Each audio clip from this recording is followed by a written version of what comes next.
শিশুদের স্কিন খুবই সংবেদনশীল এবং নরম হওয়ায় এটি খুব তাড়াতাড়ি স্কিনের ভেতরে ঢুকে ছড়িয়ে পড়ে এবং খুব বেশি ইচিং হতে দেখা যায়। হোমিওপ্যাথিক মেডিসিনে কোনো স্টেরয়েড থাকে না। স্ক্যাবিসের ক্ষেত্রে আমরা পেশেন্টের লক্ষণ এবং কনস্টিটিউশন অনুযায়ী কিছু বাহ্যিক এবং অভ্যন্তরীণ মেডিসিনের মাধ্যমে পেশেন্টকে ট্রিটমেন্ট করে থাকি। বাচ্চাদের ইমিউনিটি অনেক স্লো বা অনেক লো হয়ে থাকে আমরা জানি, তো সেক্ষেত্রে বাচ্চাদের মধ্যে কিন্তু এটা বারবার ইনফেক্টেড হওয়ার একটা প্রবলেম হয়ে যায়। আসসালামু আলাইকুম, আমি ডক্টর ফারজানা আক্তার, ডক্টর পলস বাংলাদেশ ক্লিনিকে একজন সিনিয়র হোমিওপ্যাথিক কনসালটেন্ট হিসেবে আছি। ছোট ছোট র্যাশ, খুব বেশি ইচিং, বিশেষ করে রাতে, এবং ফ্যামিলির একজন মেম্বার থেকে আরেকজন মেম্বার ইনফেক্টেড হচ্ছেন, এই সিমটমগুলো দেখা দিলে মোস্ট প্রবাবলি এটি স্ক্যাবিস। স্ক্যাবিস একটি খুব কমন স্কিন ডিজিজ। রিসেন্টলি সব বয়সের মানুষ, বিশেষ করে শিশুরা খুব বেশি আক্রান্ত হচ্ছেন এবং প্রপার ট্রিটমেন্ট গাইডলাইন ফলো না করার জন্য এটি বারবার রিকারেন্ট হয়ে যাচ্ছে। আজকে আমি কথা বলবো স্ক্যাবিস কি, কেন হয়, কেন ছড়ায় এবং এর ম্যানেজমেন্টটা কি হতে পারে। স্ক্যাবিস সাধারণত খুব ছোট একটা মাইট, সার্কোপ্টিস স্ক্যাবি থেকে হয়। এটি আমাদের শরীরের স্কিনের ভেতরে ঢুকে ছোট ছোট সুড়ঙ্গ তৈরি করে এবং সেখানে ডিম পাড়ে। শিশুদের স্কিন খুবই সংবেদনশীল এবং নরম হওয়ায় এটি খুব তাড়াতাড়ি স্কিনের ভেতরে ঢুকে ছড়িয়ে পড়ে এবং খুব বেশি ইচিং হতে দেখা যায়। এছাড়া আক্রান্ত ব্যক্তির সাথে direct skin to skin contact, যেমন আক্রান্ত ব্যক্তির বিছানা, জামা কাপড়, চাদর, তোয়ালে, এইসব যখন একটা সুস্থ মানুষের কাছাকাছি চলে আসে, তখন একটা সুস্থ মানুষ কিন্তু আক্রান্ত হতে পারে।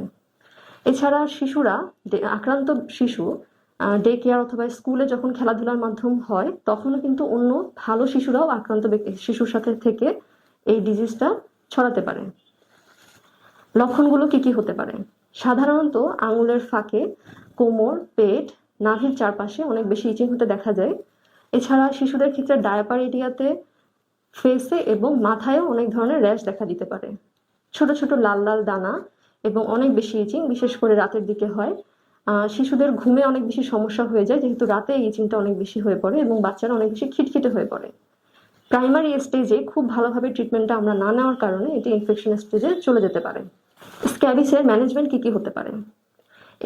একটি পরিবারের একজন ব্যক্তি যদি স্ক্যাবিসে আক্রান্ত হয়, সেক্ষেত্রে পরিবারের সকল সদস্যকেই খুবই গুরুত্ব সহকারে সকল ম্যানেজমেন্ট মেনে চলতে হবে। যেমন একজন ব্যক্তি আক্রান্ত হলেও ফ্যামিলির সকল মানুষকেই প্রতিদিন তাদের জামা কাপড়, প্রতিদিন রেগুলার ইউজের যে জিনিসপত্র থাকে, বিছানা, চাদর, তোয়ালে, এগুলো গরম পানিতে ওয়াশ করতে হবে এবং কড়া রোদে শুকাতে হবে। বাচ্চাদেরকে খুব বেশি চুলকাতে দেওয়া যাবে না, তাদের নখটা ছোট করে রাখতে হবে। বাচ্চাদের খেলাধুলার যে খেলনা থাকে, সে খেলনাগুলো পরিষ্কার পরিচ্ছন্ন করে রাখতে হবে। ফ্যামিলির সকল সদস্য সম্পূর্ণভাবে সুস্থ হওয়ার আগ পর্যন্ত এই ট্রিটমেন্টটা স্টপ করা যাবে না। যেহেতু বাচ্চাদের ইমিউনিটি অনেক স্লো বা অনেক লো হয়ে থাকে আমরা জানি, তো সেক্ষেত্রে বাচ্চাদের মধ্যে কিন্তু এটা বারবার ইনফেক্টেড হওয়ার একটা প্রবলেম হয়ে যায় এবং রোগটি খুব দ্রুত ছড়িয়ে পড়তে দেখা যায়।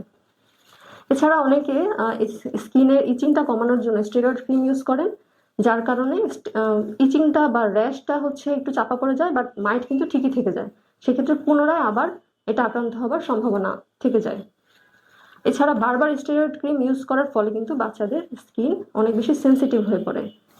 ম্যানেজমেন্টের পাশাপাশি অবশ্যই মেডিসিনাল ট্রিটমেন্ট দিয়ে স্টার্ট করতে হবে ট্রিটমেন্ট।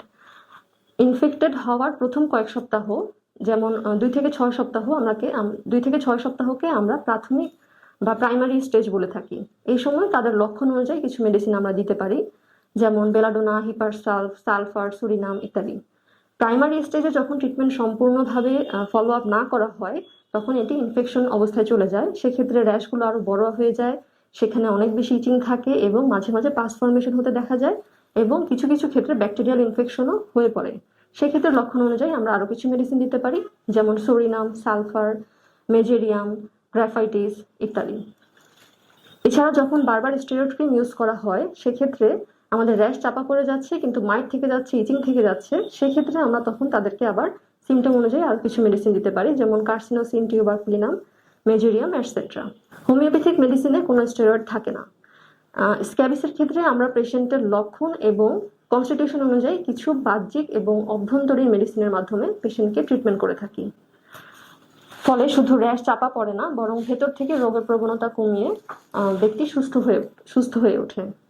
তাই হোমিওপ্যাথিক চিকিৎসার মাধ্যমে সাইড ইফেক্ট ছাড়া নিরাপদ ও সুস্থ এবং দ্রুত আরোগ্য পাওয়া সম্ভব।